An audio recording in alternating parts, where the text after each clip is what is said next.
Kotori Audio Zephyr is one of those special IEM, long nozzle type of IEM. Because of that long nozzle, it protrudes kind of a bit, on the outer side of my ear. You can't miss it. It is huge. I would consider it as being big. But despite being bigger than most other IEM, it is surprisingly very comfortable. I have no issues wearing it. No problem at all for 2 or 3 hours sitting here like this. And on top of it, let me just see. Yeah, the seal factor is also very good. I am not hearing that much of ambient noise leaking in. And also on top of it, it does not impart any kind of feeling or sensation like underwater because there's some sort of design inside this IEM with the tube itself, which actually mitigate that underwater kind of sensation. So this is very impressive.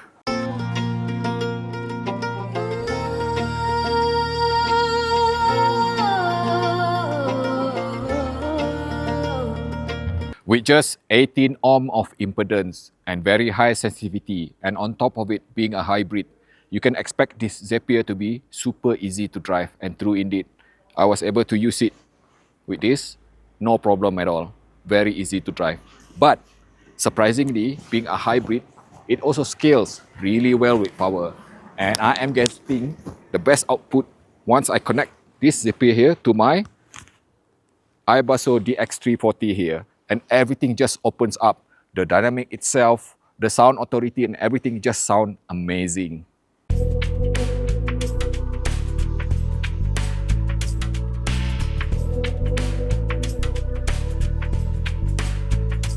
Kotori Audio Zephyr reminded me of one IEM, my long-time favorite, which is Etimotic ER2XR.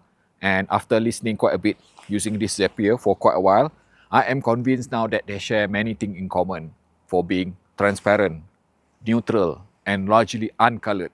And I say largely uncolored because both of them exhibit a bit of coloration in the lower frequency, especially the mid-bass. So this Zephyr here is in fact neutral throughout the entire frequency range from the mid-range all the way to the upper frequency, but kind of a bit boosted in the lower frequency with the mid-bass region and also the sub-bass. So you can expect something which is suitable for most type of music, especially if you are into classical, technical jazz, or even instrumental.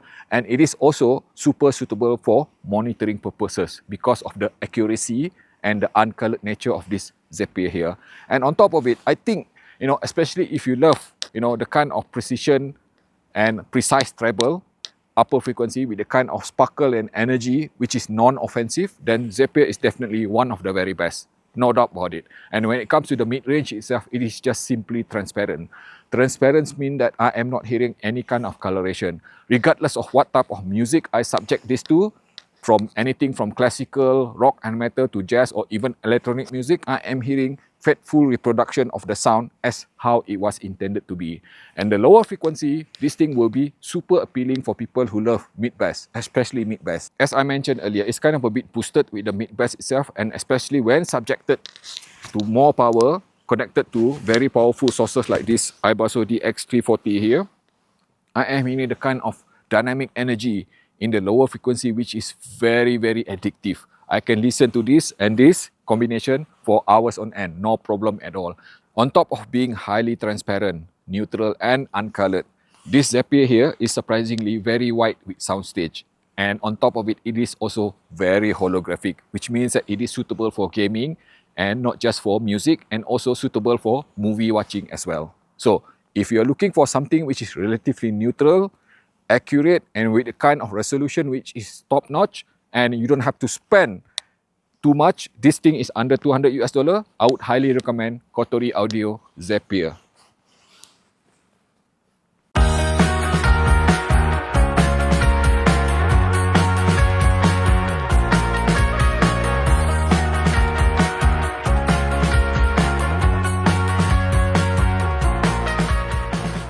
If you like what you're hearing, what you're seeing, please subscribe to my channel if you haven't done so. And also please take a moment to click like here. It will really help me out. It is free, by the way. And also please follow me on Instagram, which I have set up very recently. My Instagram will be a platform for me to provide quick updates on the things that I do beyond this video. And again, thank you so much from the bottom of my heart.